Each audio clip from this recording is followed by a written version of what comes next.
सभी साथियों को जय भीम, नमो बुद्धाय, आदाब, सत श्री अकाल, नमस्कार। जो भी प्रेस के साथी आज यहाँ आए हैं, आप सबका बहुत स्वागत और धन्यवाद आपका, एक बार दिल से धन्यवाद। देखिए, आज जो हमने ये प्रेस कॉन्फ्रेंस बुलाई है, ये एक बहुत गंभीर मसले पर, एक देश में पूरे में जन आंदोलन की शुरुआत करने के लिए और उसके विषय में लोगों तक सूचना पहुंचाने और लोगों का सहयोग इस जन आंदोलन में लेने के लिए हमने ये प्रेस कॉन्फ्रेंस बुलाई है। जैसा कि आप सब जान ही रहे हैं, एक बहुत बड़ा आंदोलन पूरे देश में, जो वाकई में जन आंदोलन का रूप ले चुका था और जिसमें बहुत बड़ी संख्या में महिलाओं की, माताओं, बहनों और बच्चियों की भागीदारी थी, इस देश में चल रहा था। और मार्च में, जिस समय कोरोना महामारी के वजह से 24 मार्च को पूरे देश में लॉकडाउन हुआ, तब तक वो आंदोलन बहुत जबरदस्त तरीके से चल रहा था। कोरोना की वजह से लॉकडाउन हुआ और लॉकडाउन में वो आंदोलन स्थगित हो गया। वो आंदोलन खत्म नहीं हुआ, वो आंदोलन स्थगित हो गया। और उसके बाद में आप देख रहे हैं कि तब से लेकर लगातार 3 महीने तो पूरा देश ही बंद रहा। और उसके बाद भी जिस तरह से खुला है, वो बंद होना, खुला होना, कोई फर्क नजर नहीं आ रहा। यह अलग बात है कि बिहार के चुनाव में जिस तरह की भीड़ आ रही है, लोग आ रहे हैं, वहां कोई मास्क नहीं, कुछ नहीं, किसी भी तरह की, जो उन सारी चीजों को दरकिनार करके, और जो लोग शिरकत कर रहे हैं, जो रैलियां हो रही हैं, वो एक अलग पहलू है। लेकिन पूरा देश एक तरह से बंद हो गया। और अभी भी जब से ये लॉकडाउन खुलना शुरू हुआ है और इस समय लॉकडाउन 5 करके चल रहा है, देश पटरी पर नहीं लौटा है। और देश में इस सरकार ने, मोदी सरकार ने, यह यूं कहा जाए कि भाजपा सरकार ने जिस तरह से कोरोना के संकट का बहुत नाजायज दुरुपयोग किया है, वो अपने आप में देश के लिए बहुत पीड़ादायक है। कोरोना की आड़ में जिस तरह से किसानों के विरोध में सरकार ने 3 कानून बनाए, उनमें संशोधन किया, आप सब जानते हैं। और ठीक कोरोना की आड़ में जिस तरह से श्रमिकों को पूरी तरह से तबाह करने के लिए जो श्रमिकों के हित में कानून थे, उन कानूनों को खत्म कर दिया। केंद्र सरकार ने भी खत्म किया और राज्य सरकारों ने भी खत्म कर दिया, जिसमें बीजेपी सरकार जो राज्यों में है, उनका बहुत बड़ा इसमें भाग रहा है। तो आपने देखा, किसानों को, मजदूरों को, और इस कोरोना संकट के समय जिस तरह से अपने ही देश में, अपने ही देश के मजदूर प्रवासी हो गए, बेसहारा हो गए, सड़कों पर निकले, पैदल बच्चों को गोदी में लिए, उस सामान को लिए, अपने बूढ़े और बीमार माता पिता को गोदी में लिए, किस तरह से पैदल 1-1 हजार, 2-2 हजार किलोमीटर की उन्होंने यात्राएं की, कैसे कैसे संकट के साथ घर पहुंचे। कुछ तो घर पहुंच ही नहीं पाए, एक्सीडेंट में जिनकी मौत हो गई, रेल के नीचे जो कट गए। और सरकार कहती है, जिस समय आंकड़ा पूछा जाता है संसद में, तो सरकार कहती है हमारे पास कोई आंकड़ा नहीं है। और इसमें आपने इंडियन मेडिकल एसोसिएशन के जो अध्यक्ष हैं, उनकी प्रतिक्रिया भी देखी होगी कि 530 डॉक्टर्स की मौत कोरोना में हो गई। सरकार कहती है कि आंकड़ा नहीं है। तो सरकार की लापरवाही, यूं कहें कि सरकार की बेरहमी और बेदर्दी और लोगों के दुखों से कोई लेना देना नहीं, ये चाल चरित्र, उसका चेहरा भी इस समय आपके सामने आया। ये सब कुछ हम सब ने झेला है। जिस तरह से पूरा उद्योग चौपट हो गया, जिस तरह से लोगों का रोजगार छिन गया, और कोरोना के बाद में जिस तरह से लॉकडाउन खुला है और उसके बाद जो रोजगार मिले हैं, अब और भयानक स्थिति बेरोजगारी की बढ़ती चली जा रही है। और हालत यह है कि 2 करोड़ 10 लाख से ज्यादा जो सैलरीड क्लास के लोग हैं, जिनको बंदी बंदी तनख्वाह मिलती थी, उन लोगों की नौकरियां चली गई। और ये जो सिलसिला है ये आगे भी जारी रहेगा और नौकरियां जाएंगी। और इस संकट के दौरान तकरीबन 35 करोड़ लोग, उनकी नौकरियां गई हैं, बेरोजगार हुए हैं, किसी भी तरह से उन पर असर पड़ा है। लेकिन सरकार मस्त है बिल्कुल। एक तरफ आप देखेंगे कि जब जिस पूरी देश की अर्थव्यवस्था तबाह हो गई है, हम -23.9% पर हमारी जीडीपी पहुंच गई, मतलब 24 ही पहुंच गई। और अब जो जिस तरह का भविष्यवाणी की जा रही है, उसमें जो आने वाले समय में जो हमारी जीडीपी रहेगी वो 10.9 के लगभग रहेगी, यानी लगभग 11 रहेगी। उस स्थिति में माइनस में, ये भी माइनस में रहेगी ये भी। और उस स्थिति में जब देश इतना बर्बाद है, कैसे चंद लोग, चंद उद्योगपति जो सरकार के चहेते हैं, ये यूं कहा जाए कि मोदी जी के चहेते हैं, देश के प्रधानमंत्री के चहेते हैं, अंबानी और अडानी जैसे लोग, उनकी संपत्ति किस तरह से 10 गुना बढ़ गई, किस तरह से अथाह पैसा उनके पास इकट्ठा हो गया। और यही नहीं, इसी दौरान बीजेपी के पास पैसे की कोई कमी नहीं है। 400 के लगभग उसके ऑलरेडी जो ऑफिस है वो बन चुके हैं, और 400 के लगभग और उसके लगातार बनने हैं, उन पे काम हो रहा है। कैसे, कहां से पैसा आ रहा है? प्रधानमंत्री ने जो बनाया है पीएम केयर फंड, उस पीएम केयर फंड में दसियों हजार करोड़ से ज्यादा पैसा आ चुका, और उनका भी, उनसे भी पैसा 2105 करोड़ रुपया पीएम केयर फंड में उन सार्वजनिक क्षेत्र के उपक्रमों से भी सरकार ने लिया है, जिनको सरकार लगातार बेच रही है, बंद कर रही है, उनसे भी लिया है। कैसे ले लिया आपने? लोगों की सैलरी, उनसे भी लिया है। मतलब पूरा देश तबाही के कगार पर पहुंचा हुआ है, लेकिन सरकार मस्त है, मौज में है। और ऐसे समय में जब इतनी भयानक बीमारी चल रही, 5000, जिस समय 500 केस थे आपने पूरा देश बंद कर दिया, और जिस समय 1 लाख केस थे, आप बिहार में चुनाव की घोषणा की, आपने बिहार में चुनाव करा रहे हैं आप। चुनाव आपके लिए इतने जरूरी हैं, लोग मर जाएं उससे कोई फर्क नहीं पड़ता आपको।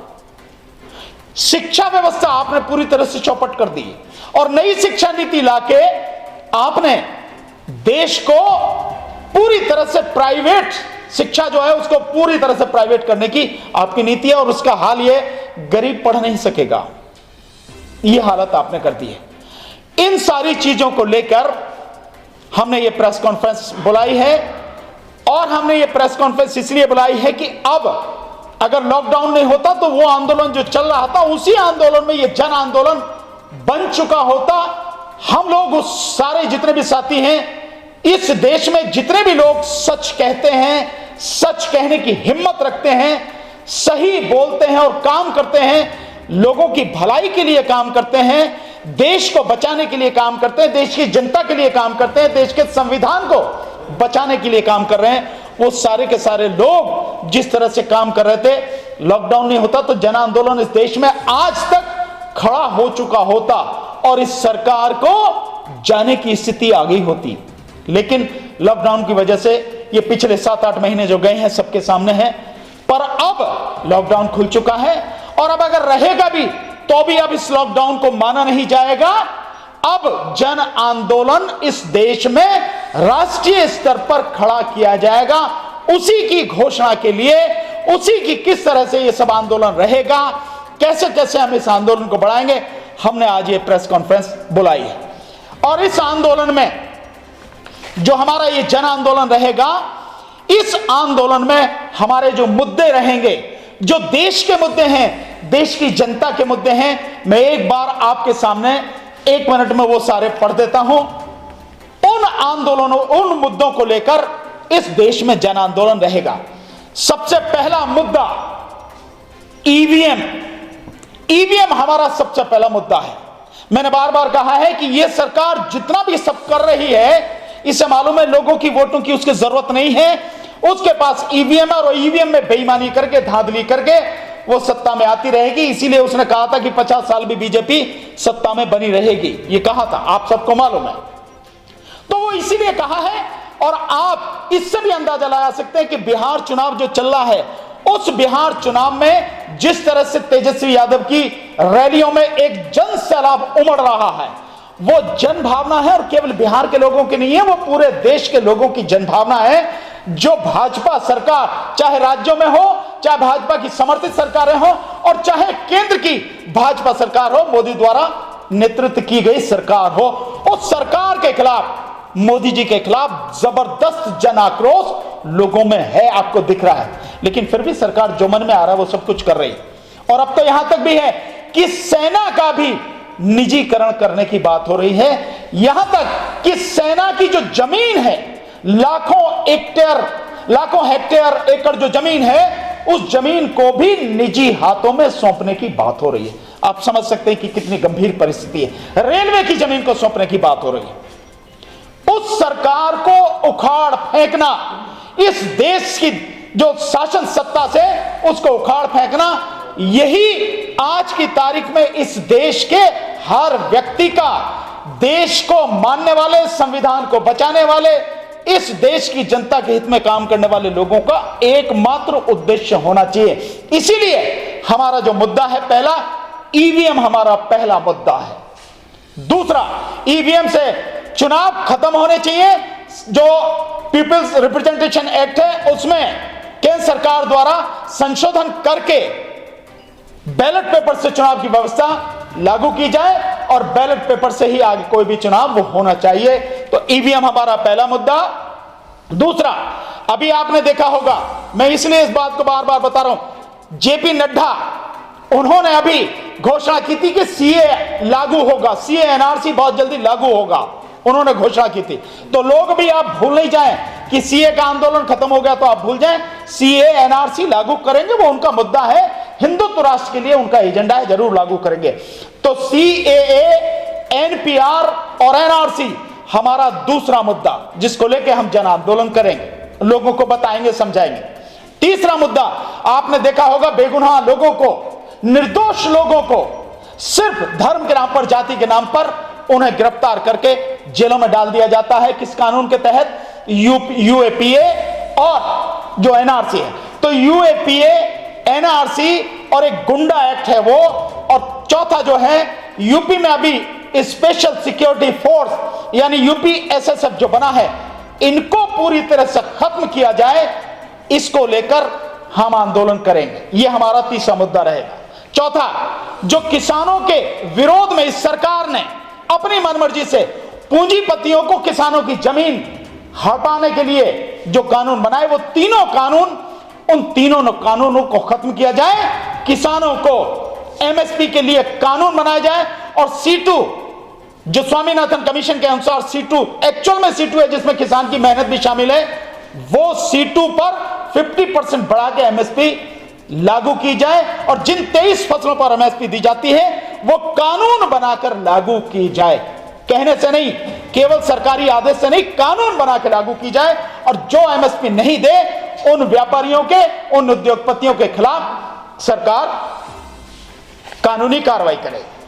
नंबर इसके आगे, जो निजीकरण सरकार ने जिस तरह से कह दिया, आपने देखा कि जिस तरह से 20 लाख करोड़ का मसला किया, और उसके बाद में लगातार हर चीज का, और आखिरी बार उस 20 लाख करोड़ की जो आखिरी जो उन्होंने प्रेस कॉन्फ्रेंस वित्त मंत्री ने की, उसमें जिस तरह से सब चीज निजी हाथों में सौंपने का सरकार ने फैसला ले लिया।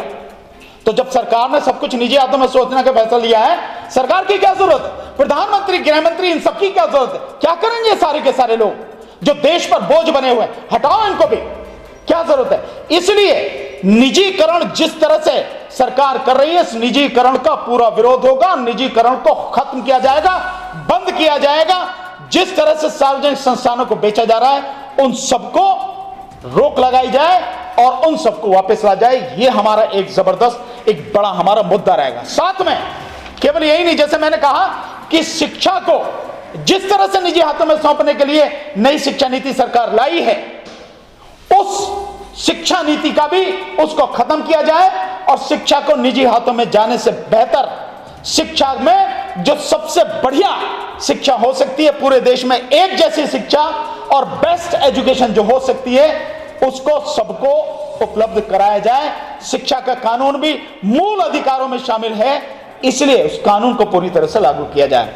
साथ में शिक्षा के साथ साथ रोजगार, बेरोजगारी की हालत आप देख रहे हैं जिस तरह से बनाए, सरकार ने पूरी तरह से तबाही मचा रखी है। लोगों के पास खाने के लिए रोटी नहीं है, जिनके पास रोजगार था वो भी छिन चुका है। सरकारी नौकरियां, 1 करोड़ से ज्यादा सरकारी नौकरियां पूरे भारत सरकार के अंतर्गत और भिन्न भिन्न राज्य सरकारों के अंतर्गत खाली पड़ी हैं, तो कम से कम वही भरी जानी चाहिए थे, वो नहीं भरी, और जो भी खाली हो रही है उनको भी नहीं भरा जा रहा। तो जो बेरोजगारी की समस्या है इस समय बड़ी भयानक समस्या है। 35 करोड़ के लगभग लोग इस देश में बेरोजगार हैं इस समय, लेकिन सरकार के कानों पर कोई जू नहीं चलती।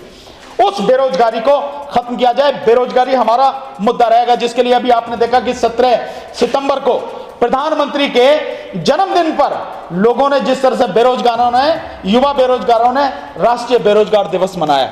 मेरी बेरोजगार युवाओं से भी एक निवेदन है कि वो भी इस आंदोलन में हमारे साथ आए। एक इसके साथ महिला सुरक्षा आप देख रहे हैं, आपके सामने है, क्या हाथरस हो, क्या बलरामपुर हो, क्या गोरखपुर हो, क्या आपका जो है यूपी में आप चले जाइए लखीमपुर खीरी हो, कहीं भी आप चले जाइए, चाहे वो राजस्थान का मसला हो, चाहे जो आप मध्य प्रदेश का मसला देख रहे हैं, हर जगह आपको जिस तरह से महिलाओं पर अत्याचार, और कल की बात है जिस तरह से हरियाणा में फरीदाबाद में महिला को, उस बच्ची को कॉलेज के सामने ही उसको गोली मार दी गई, दिन दहाड़े सबके सामने। तो क्या हालत हो रही है, महिलाओं के साथ जितने अत्याचार बढ़ते चले जा रहे हैं। अगर एनसीआरबी का आप डाटा देखें लगातार बढ़ रहे हैं। महिलाओं की सुरक्षा ये हमारा मुद्दा रहेगा। एक मुद्दा है हमारा जो कोयला खदानों और जितने भी जो खनिज पदार्थ हैं उन सबको जिस तरह से बेचा जा रहा है और चंद हाथों में बेचा जा रहा है। सबसे बड़ी बात यह है कि चंद हाथों में बेचा जा रहा है, चाहे एयरपोर्ट हो, चाहे जो आपके जो बंदरगाह हो, सारे एयरपोर्ट और बंदरगाह सबके सब अडानी के हाथों में दिए जा रहे हैं लगातार। ये जो सारी चीजें हैं इन सब के विरोध में ये हमारा मुद्दा है। एक 2004 में वाजपेयी सरकार में जो सरकारी सेवा में लोग हैं उनकी नौकरियां, उनको जो वो था पेंशन जो मिलती थी, उनकी पेंशन बंद कर दी गई 2004 में, और ये भी भाजपा सरकार थी अटल बिहारी वाजपेयी जी की। लोगों की पेंशन बंद कर दी गई। हमारा सवाल सिर्फ यहां इतना है कि अगर एक एमएलए की, एक एमपी की, यानी विधायक और सांसद अगर 1-2 दिन भी रह जाएं तो उन्हें जीवन भर पेंशन मिलती है, तो जो सरकारी कर्मचारी 30-32 साल तक आपकी नौकरी करता है, आपकी सेवा करता है, सरकार की सेवा करता है, देश की सेवा करता है, उसकी पेंशन क्यों खत्म की गई? क्यों एक अलग सिस्टम उसके लिए बनाया गया? उसकी पेंशन क्यों नहीं होनी चाहिए? एक ही हमारा मुद्दा है। आदिवासियों की जीवन, जल, जंगल, जमीन जो सबसे बड़े उनके मुद्दे हैं, और इन्होंने जिस तरह से अंबानी और अडानी के हाथों में सारा जो आदिवासी क्षेत्र है, वो कोयला खदान के लिए हो, किसी चीज के लिए हो, जो उनके हाथों में सौंपने की इन्होंने कोशिश, मतलब सारी नीति बना ली है सरकार में। तो आदिवासियों का जीवन, जल, जंगल और जमीन ये भी हमारा एक मुद्दा है। साथ में साथियों, जो एससी, एसटी, ओबीसी, मुस्लिम और महिलाओं पर लगातार अत्याचार बढ़ रहे हैं, और ये सरकार, विशेषकर भाजपा सरकार, चुन चुन के जो टारगेट कर रही है, जो आपने देखा है दिल्ली दंगे हो या कोई भी हो, उनमें चुन चुन के जिस तरह से टारगेट किया गया है, इस सबके विरोध में ये जन आंदोलन होगा। ये हमारा मुद्दा। एक कोरोना महामारी के समय में जिस तरह से सरकार ने लूट मचाई है, और लूट इस तरह पर नहीं, लूट पीपीई किट में लूट, जो वो आ रहे हैं मास्क आ रहे हैं उसमें लूट, जो थर्मल वो मीटर आ रहे हैं थर्मोमीटर उसमें लूट, आप देखिए वेंटिलेटर में लूट, कोई ऐसी चीज नहीं है। मतलब महामारी के समय में लूट मचा रही है सरकार, चाहे केंद्र सरकार हो, चाहे उत्तर प्रदेश की सरकार हो, या कोई भी हो, ये इनका हाल है। और जिस तरह से पीएम केयर फंड, अगर पीएम केयर फंड ने पीएम और उसके अलावा 3 और लोग हैं उनमें, तो कैसे जो है आप उसका हिसाब नहीं दोगे, ऑडिट नहीं करोगे? पीएम केयर फंड के माध्यम से जो लूट, और मैं कहूंगा कि पीएम केयर फंड के नाम पे ये रिश्वत है जो लोगों से ली जा रही है, सिंपल, जो उद्योगपतियों से इनसे ली जा रही है, ये हमारा एक मुद्दा है। बैंकिंग व्यवस्था को पूरी तरह से चौपट कर दिया। सैनिक जो हैं उनकी ओआरओपी का जो मुद्दा था, सरकार ने उसको मिट्टी में मिला दिया, कहीं ओआरओपी नहीं दी गई। इसके अलावा सैनिकों के बीच में जिस तरह का भेदभाव किया जा रहा है, सैनिक जिस तरह से पीड़ित हैं, उनको एमएसपी और इसके अलावा उनका कैंटीन का मसला, उनके जो ईसीएचएस, जो उनका जो सीजीएचएस की तरह जो मेडिकल की, वो कितने ही उनके मुद्दे हैं जो भेदभाव उनके साथ में है, जो उन्हें नहीं मिला सैनिकों का, ये हमारा मुद्दा है। इसके साथ अर्धसैनिक बल, जो अर्धसैनिक बल सेना की तरह ही लगभग काम करते हैं, चाहे वो सीआरपीएफ हो, चाहे बीएसएफ हो, चाहे आईटीबीपी हो और चाहे एसएसबी हो और चाहे इसके साथ में आपका असम राइफल्स हो, ये लगभग सेना की तरह काम करते हैं। तो इनको सेना की तरह सुविधाएं क्यों नहीं हैं? उसी की तरह उनको अगर वो लड़ाई के समय में शहीद हो जाते तो शहीद का दर्जा क्यों नहीं है? और इसके अलावा उनकी और बहुत सी चीजें हैं। आगे आने वाले समय में हम एक एक मुद्दे को पूरी डिटेल में सब लोगों को बताएंगे। ये हमारा एक मुद्दा है अर्धसैनिक बलों का। साथ में चीन के मसले पर जिस तरह सरकार ने गुमराह किया लोगों को, ये हमारा मुद्दा है। साथ में एक बहुत बड़ा जो मुद्दा है और ये बहुत जरूरी है, भीमा कोरेगांव और दिल्ली दंगों में जानबूझकर बेगुनाह लोगों को, दलितों को और मुस्लिमों को जिस तरह से निशाना बनाया गया है, इसके अलावा जो भी सोशल मूवमेंट में लोग एक्टिव रहते हैं उनको अर्बन नक्सली कहकर जिस तरह से टारगेट बनाया गया। आपने देखा है आनंद तेल तुमड़े साहब कितने बड़े विद्वान, दुनिया में उनकी किताबें चलती हैं, वो लेक्चर देने जाते हैं, 35 से ज्यादा उन्होंने किताबें जो लिखी हैं अब तक। इसके अलावा चाहे वरवरा राव हो, चाहे नवला खाजी हो, चाहे सुधा भारद्वाज हो, और जाने कितने लोग हैं। अभी आप जिनको देखिए 83 साल के जो झारखंड से हैं उनको गिरफ्तार किया गया, फादर स्टैन स्वामी को। 83 साल के बुजुर्ग, एक व्यक्ति जो आके केरल में रहता था, यहाँ के आदिवासियों में काम किया, 50 साल से आदिवासियों में काम करा, 83 साल की उम्र में उसको गिरफ्तार किया गया। तो ये किसके अंदर? यूएपीए कानून के अंदर, जिसका जो हमारा मुद्दा है। तो भीमा कोरेगांव में जितने लोगों को गिरफ्तार किया गया झूठे, वो एफआईआर, वो केस खत्म होना चाहिए, मुकदमा पूरी तरह से खत्म होना चाहिए, उन सबको तत्काल बरी कराया जाना चाहिए, उनको सबको रिहा किया जाना चाहिए, छोड़ा जाना चाहिए। इसके अलावा जो दिल्ली दंगों में है, दिल्ली दंगों में टारगेट करके जिस तरह से फंसाया गया है लगभग 2000 लोगों को, और विशेषकर मुस्लिम लोगों को, मुस्लिम समाज के लोगों को, वही तो पिटे, वही मरे, उनके खिलाफ एफआईआर और उनको जेल में, ये भी हमारा एक मुद्दा है। साथ में 2 अप्रैल को जो हुआ था, 2 अप्रैल में जितने जो एससी समाज के, जो दलित समाज के बच्चे हैं, नौजवान बच्चे, जिसमें 15-16 बच्चों की जान गई और उसके बाद उन्हीं पर मुकदमे हुए। जो लोग गोली चला रहे थे सब ने वीडियो देखी, उनके खिलाफ कुछ नहीं हुआ। तो 2 अप्रैल के जो मुकदमे हैं वो सारे मुकदमे वापस हों और उन बच्चों को सबको बरी किया जाए, रिहा किया जाए। श्रम कानूनों को जिस तरह से सरकार ने खत्म किया, वो श्रम कानून भी हमारा एक मुद्दा है, क्योंकि इस कोरोना की आड़ में उसने भारत सरकार और राज्य सरकार सब ने किसान जो मजदूर हैं उन मजदूरों को पूरी तरह से उद्योगपतियों के भरोसे पर, उन जो उद्योगपतियों की उस पर मर्जी पर छोड़ दिया है।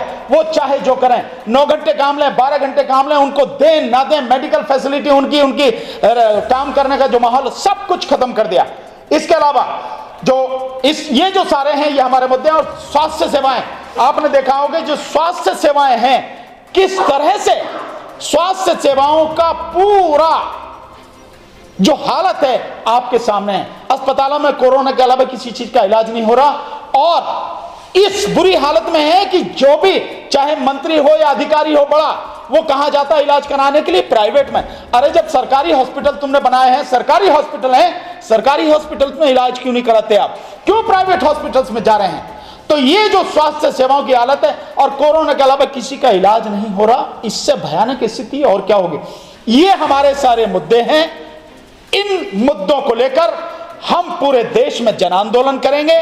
इस जन आंदोलन की शुरुआत हम 26 नवंबर यानी संविधान दिवस के अवसर पर हम शुरुआत करने जा रहे हैं। 26 नवंबर 2020 में जंतर मंतर पर शाम को 2 बजे के बाद से, यानी 2 बजे से लेकर 5 बजे तक आंदोलन की शुरुआत होगी, और उसके बाद धीरे धीरे पूरे देश में लगातार हम लोगों से संपर्क करके आंदोलन करेंगे, और फिर पूरे देश से एक साथ जन आंदोलन, जिसकी डेट हम आगे आपको बताएंगे कि कब हम वो जन आंदोलन करेंगे। हालांकि ये कोरोना की वजह से नहीं, हम तो उस आंदोलन को करने वाले थे 26 नवंबर को ही, ऑलरेडी इसको पहले से करते, पर इसकी वजह से वो थोड़ा सा मामला डिले हुआ है। तो 26 नवंबर को शुरुआत की जाएगी, और पूरे देश में जन आंदोलन, पूरे देश में अलग अलग से एक साथ इस देश की दिल्ली की राजधानी, दिल्ली को जो देश की राजधानी है, इसको पूरी तरह से जाम करने और घेरने के लिए सड़क पर पैदल चलकर आंदोलन किया जाएगा। ये आगे सारी चीज रहेंगे। और सिर्फ एक बात, इस आंदोलन में जितने भी सामाजिक संगठन हैं, सामाजिक कार्यकर्ता हैं, अच्छी सोच रखने वाले राजनीतिक लोग हैं, राजनीतिक पार्टियां हैं, उन सब से मेरा निवेदन है, सब मिलजुल कर इसमें हमारा साथ दीजिए। साथियों, साथ चलेंगे, मिलकर चलेंगे, तभी आंदोलन सफल होगा, तभी इस सरकार को, जिसने देश को बर्बाद कर दिया, इसे हटाया जा सकेगा, अन्यथा इसे हटा नहीं सकेंगे। और अगर यह सरकार बनी रहेगी तो आने वाले समय में 2024 तक इस देश को पूरी तरह से बर्बाद कर देगी। 2024 के बाद में इस देश में इलेक्शन होगा नहीं, 2024 में ही इलेक्शन नहीं होगा अगर इस सरकार की नीतियों के खिलाफ जन आंदोलन खड़ा नहीं किया गया तो। इसलिए जो आंदोलन है, इसका एक मुख्य उद्देश्य रहेगा, प्रधानमंत्री नरेंद्र मोदी जी लोकसभा को भंग करें, इस्तीफा दें और बैलेट पेपर से दोबारा लोकसभा के चुनाव कराएं। यह हमारा मुद्दा रहेगा। अब मैं आपसे चाहूंगा कि आप जो भी प्रेस के साथी हैं, आप जो सवाल पूछना चाहें, आपके मन में जो सवाल हो आप पूछें, हम उसका जवाब देंगे। जिस तरीके से भानु प्रताप जी, अभी आपने देखा काफी सारे हजारों लोग जेलों में डाल दिए सी एनआरसी को लेके, क्या वो सामाजिक संगठन आपका साथ दे पाएंगे उस बात को लेके? देखिए, मैं ये मानता हूं कि ये लड़ाई केवल मेरी नहीं है, या आदरणीय डॉक्टर विजय कुमार साहब की नहीं है, या आदरणीय हिजम राजन सिंघा साहब की नहीं है, या आपकी नहीं है। ये लड़ाई किसी एक व्यक्ति, किसी एक संगठन की नहीं है, किसी एक पार्टी की नहीं है, ये पूरे देश की है। हर संगठन की, हर सामाजिक कार्यकर्ता की, हर राजनीतिक पार्टी की, हर राजनीतिक व्यक्ति की है। तो मैं मानता हूं कि सबको इस आंदोलन में मिलजुल के साथ देना चाहिए। हम इसकी शुरुआत कर रहे हैं, लेकिन हर साथी से हमने पहले भी जिस दो भी आंदोलन किए हैं, लोगों ने साथ दिया है, संगठनों ने साथ दिया है, तो हम ये चाहते हैं कि उसमें अपना झंडा, अपना बैनर, अपनी आइडेंटिटी लेके लोग आए, साथ दें, मन से साथ दें और सब मिलजुल कर इस देश को बचाएं, इस देश के संविधान को बचाएं, इस देश की जनता को बचाएं उन क्रूर हाथों से, उन बेरहम और बेदर्द हाथों से जिन्होंने इस देश को बर्बाद कर दिया है, जिन्होंने इस देश में लोगों की पीड़ा को बढ़ाया है। तो हमारा सबसे निवेदन है कि सब लोग साथ दें। सर, जन आंदोलन का जो आप कह रहे हैं, जन आंदोलन करेंगे, जन आंदोलन का प्रारूप क्या होगा? देखिए, जन आंदोलन का प्रारूप आप जानते ही हैं। शुरुआत एक होती है, एक प्रदर्शन से शुरुआत होती है, और उससे पहले पूरे देश में जगह जगह, हर शहर, हर गांव में जाके कोशिश की जाती है लोगों को समझाने की, लोगों को इकट्ठा करने की, और उन सबको इकट्ठा करके सड़क पे आंदोलन करने की। जन आंदोलन का ये, और लोगों को यह समझाना है कि इस देश की दुर्गति का कारण क्या है, इस देश की दिक्कतों का कारण क्या है। इस देश में इतनी पीड़ा है, इतने साधन संसाधन होते हुए भी, खनिज संपदा के होते हुए भी, इतनी अनमोल और रिच धरोहर होते हुए भी देश बर्बादी की कगार पर है। देश की 80% आबादी भिखारी बन चुकी है। अगर सरकार के ही आंकड़े देखें तो सरकार 81 करोड़ लोगों को दे रही है ना 5 किलो अनाज और 1 किलो चना, तो आप इससे स्थिति का अंदाजा लगा सकते हैं। और मैं तो कह रहा हूं कि 100 से 110 करोड़ लोगों की हालत इस देश में बहुत बुरी है। इसलिए जगह जगह जाकर, गांव, शहर, मोहल्ले में लोगों को समझाकर, आप जैसे मीडिया के साथियों के माध्यम से जो अपनी जहां मीटिंग करते हैं उनकी वीडियो बना के, और इस तरह से फेसबुक और जितना भी सोशल मीडिया है उस सबके माध्यम से, क्योंकि जो गोदी मीडिया है वो तो देश की बर्बादी में लगा हुआ है, वो तो सरकार की गोदी में बैठा, वो तो करेगा नहीं। तो आप जैसे सोशल मीडिया के साथी हैं, आप सबका साथ लेके, आप सबको जानकारी देके और आपसे रिक्वेस्ट करके कि ये जानकारी लोगों तक पहुंचाएं, इस तरह से हम इस आंदोलन को करने की कोशिश।